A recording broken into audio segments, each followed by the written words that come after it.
या देवी सर्वभूतेषु बुद्धिरूपेण संस्थिता नमस्तस्यै नमस्तस्यै नमस्तस्यै नमो नमः।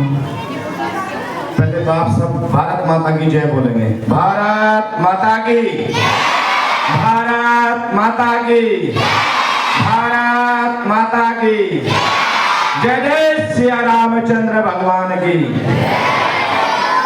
आज का यह कार्यक्रम एसएस बाल सदन सीनियर सेकेंडरी स्कूल के एनुअल फंक्शन पर जो इनके चेयरमैन यानी कि हमारे प्रिंसिपल सर रवि गर्ग भूषण जी, आपको बहुत बहुत शुभकामनाएं, बधाइयाँ कि आप यह जो कार्य है शिक्षा विद्या का, यानी कि हमारे भारत देश के अंदर सनातन संस्कृति के साथ साथ स्कूलों को, यानी कि पहले तो गुरुकुलों के नाम से जाना जाता था, पर आज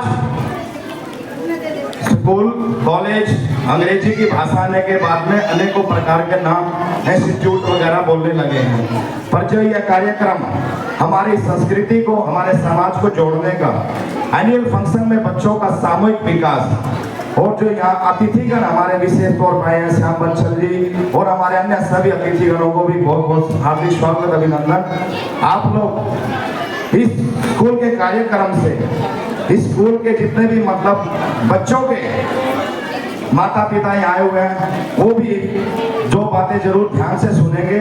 और मेरे प्यारे बच्चे, आप लोग भी, और जो यहाँ का स्टाफ है, जो शिक्षक है हमारे बच्चों को शिक्षा देने वाले, उनके लिए भी प्रत्येक व्यक्ति जो चाहे यहाँ पे आए हुए हैं, यह स्कूल में बच्चे पढ़ते हैं, पहली से 10वीं तक, प्लस टू 12वीं तक का स्कूल ये है, ये बहुत अच्छी बात है। और इस छोटी सी जगह के अंदर इतने संस्कार, इतनी व्यवस्थाएं देना बहुत बड़ी बात है। मैं फिर भी रवि भूषण जी को बहुत बहुत शुभकामनाएं, बधाई देना चाहूँगा और कहना चाहूँगा कि आज के इस भौतिक संसार में जो आज हमारे देश विदेश की परिस्थितियां हैं, उसके अंदर शिक्षावान के ज्ञानवान होना सबसे पहला जरूरी है।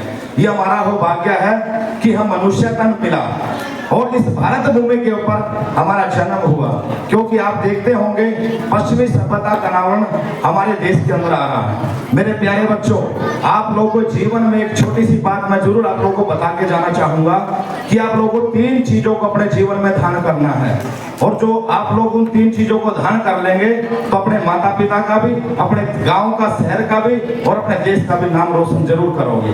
पहली बात क्या होती है कि हमारे को ज्ञान अर्जन करना चाहिए। वो ज्ञान किस प्रकार का होता है? क्या, जैसे कि आप शिक्षा ग्रहण कर रहे हैं, आप लोगों के अंदर ज्ञान का समावेश होगा, वह आध्यात्मिक भी होगा और सामाजिक भी होगा, भौतिक भी होगा, और आपके इस लोकल वातावरण की जो जो परिस्थितियां, उसका भी ज्ञान आपको होगा। आप ही लोगों में से, बच्चों से अंदर से ही हमारे देश का भविष्य होना है। पहली चीज ज्ञान की, दूसरी है धन की, और तीसरी है पुण्य अर्जन की। यानी कि जब हम ज्ञानवान होंगे तो उस ज्ञान के बल पे हमें नौकरी भी मिलेगी, हमें किसी प्रकार का कुछ इंजीनियर बनना भी होगा, या डॉक्टर बनना होगा, या अन्य फौजी बनना होगा जो हमारे देश की रक्षा करता है। और अनेकों प्रकार के जितने भी जो भी कार्य है वह सब विद्यार्थी को ही मिलते हैं। और जो विद्या ज्ञान अर्जन करता है, जिस लेवल पे जाता है, आईएएस भी बनता है, आईपीएस भी बनता है और देश का नेता भी बनता है। आप ही लोगों में से कोई ना कोई एक व्यक्ति जरूर किसी ना किसी प्रकार की जो रुचि रखेगा, डॉक्टर वाली रुचि है तो डॉक्टर ही बनेगा।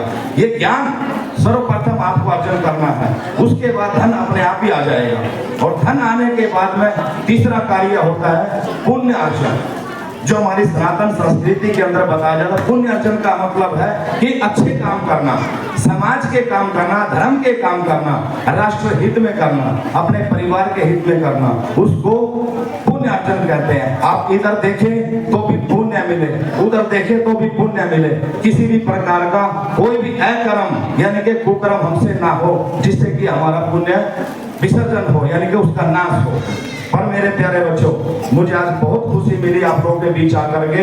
समय का भाव होते सर ने बहुत, हिमांशु जी ने कहा भी कि आप 15-20 मिनट रुकिए, और 2-3 जगह कार्यक्रम है, इसलिए थोड़ा सा मनोविकार उधर की ओर जा रहा है। इस वजह से आप लोगों के कार्यक्रम में बहुत कम समय दे पाने के लिए माफी भी चाहूंगा।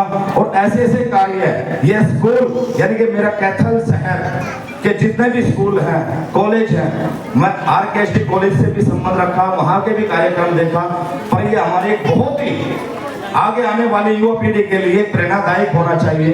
इन सब कार्यक्रमों में हंसी मजाक, नाचना कूदना, ये सब चीजें तो आम नॉर्मल बात है, परंतु हमारी संस्कृति को जोड़ के चलने वाला आध्यात्मिक ज्ञान जो हमारे समाज को इकट्ठा करने वाला, वो भी उसका समावेश, क्योंकि बाल बच्चों के ऊपर इस मंच पे हम जो भी दिखाएंगे वो उनके दिलों में छप जाएगा। एक बड़ा प्रभावशाली मंच होता है, यह शिक्षा का मंदिर है। इसमें से जिस प्रकार की शिक्षा हम बच्चों को देना चाहेंगे, बच्चे माता पिता की बात ना मान करके यहाँ के अपने प्रिंसिपल की, अपने अध्यापकों की बात को तुरंत फॉलो करेंगे, और जो बच्चे यहाँ पे जो भी जिस प्रकार का कार्य करके दिखाते हैं, वो चाहे किसी प्रकार की भाषा बोलते हैं, वो बच्चों के दिल में तुरंत घर कर जाती है और उसको सीखने का प्रयास करते हैं। तो मैं आप लोगों से निवेदन करना चाहूंगा कि ये भारत भूमि सनातन भूमि है, इस भूमि के ऊपर संस्कारों का भाव हमेशा रहना चाहिए। और एक छोटी सी बात, आज हमारे पंजाब से लगता है क्षेत्र है कैथल शहर, इसके आसपास में नशे का बहुत ज्यादा प्रभाव है, और नशे के कारण बहुत से अच्छे परिवारों का मतलब बहुत क्षति हुई है। युवाओं को खास करके इस चीज पे ध्यान देना होगा। मेरे प्यारे मित्रों, मेरे भाइयों, मेरे बच्चों, आप लोगों को किसी भी प्रकार के नशे से हमेशा दूर रहना होगा।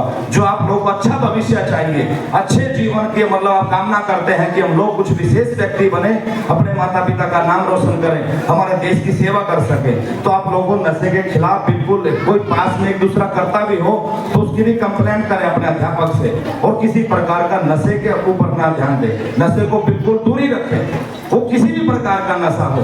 आज की जो संस्कृति चल रही है, जो वातावरण चल रहा है, संगति से दुष्प्रभाव आते हैं और अच्छी संगति से अच्छे प्रभाव आते हैं। मेरे प्यारे बच्चों, आज इतना ही कहते हुए अपनी वाणी को विराम दूंगा, और मैं इस SS बाल सदन सीनियर सेकेंडरी स्कूल को बहुत बहुत शुभकामनाएं, बधाइयां देना चाहूंगा, और माँ भगवती बाबा भोलेनाथ से प्रार्थना करूंगा यह स्थान दिन रात चौगुनी करे और मेरे कैथल शहर का, मेरे हरियाणा का और मेरे भारत का नाम रोशन करे। इसलिए सब बोलेंगे भारत माता की, भारत माता की, भारत माता की।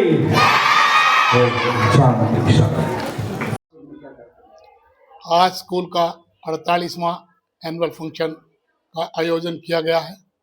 इस स्कूल में एक जो बच्चे पढ़ रहे हैं, शिक्षा ग्रहण कर रहे हैं, हर बच्चे की अलग अलग क्वालिटी है।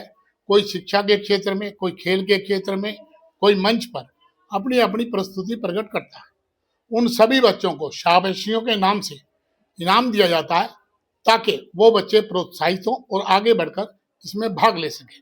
सबसे अच्छी बात जो क्या है, 844 बच्चे इस समय स्कूल में हैं, और वो हर बच्चा आज मंच पे इनाम लेकर अपने घर जाएगा। कोई बच्चा निराश नहीं होगा। जो बच्चे आज नहीं आए हैं, बकायदा उनके इनाम विदहोल्ड किए जाएंगे और उनको बाद में दे दिए जाएंगे। बच्चों ने जो प्रस्तुत किया है, वो अपने आप में उनके टीचर्स के द्वारा तैयार की गई प्रस्तुतियां हैं। मैं ये समझता हूं कि बच्चों को भारतीय संस्कृति से जोड़े रखना, धार्मिक कार्यक्रमों से जोड़े रखना, शिक्षा उनको मिले और वो अपने माँ बाप के पांव छुएं, इस प्रकार का प्रयास ऐसा बाल सदन 1978 से कर रहा है और करता रहेगा। आज मेरा सौभाग्य है कि मैं इस 48वें वार्षिक उत्सव पे आने का सौभाग्य मुझे मिला।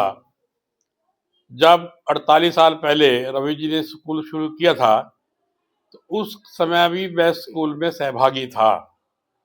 मुझे ऐसा लगता है कि कल की बात है वो, 48 साल निकल गए, ये भी कुछ अचंभा सा लग रहा है।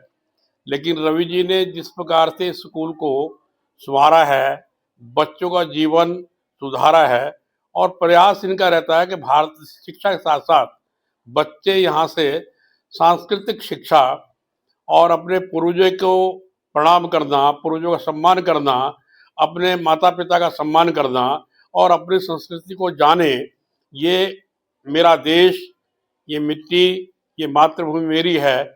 इस प्रकार के संस्कार रवि जी प्रयास रहते हैं कि बच्चों में केवल पढ़ाई के ना जाए, पढ़ाई के साथ साथ ये गुण भी, ये संस्कार भी जाए। ये एक अच्छा प्रयास लगातार 48 सालों से श्रीमान रवि जी कर रहे हैं। तो मैं समझता हूँ कि ये प्रयास इनका दिन प्रतिदिन बढ़ रहा है और बढ़ता रहेगा, यही श्रीमान रवि जी से अपेक्षा है। और समाज का भी कोई काम ऐसा नहीं जिसमें रवि जी अग्रणी ना रहते हो। अपना सर्वस्व समाज को इनका अर्पण रहता है। और सनातन धर्म मंदिर का तो आप देख ही रहे हैं, पिछले 20 साल हो गए, पिछले 20 साल से आप उसकी सेवा में लगे हुए हैं। और दिन प्रतिदिन सनातन धर्म मंदिर का भी एक, जब कभी खंडर होता था, आज वो भव्य रूप में समाज की सेवा में लगा हुआ है। तो मैं आज पुनः रवि जी को इस दिन अपने मन से सबके साथियों के साथ यहाँ इनको बहुत बहुत बधाई साधुवाद देता हूँ। धन्यवाद।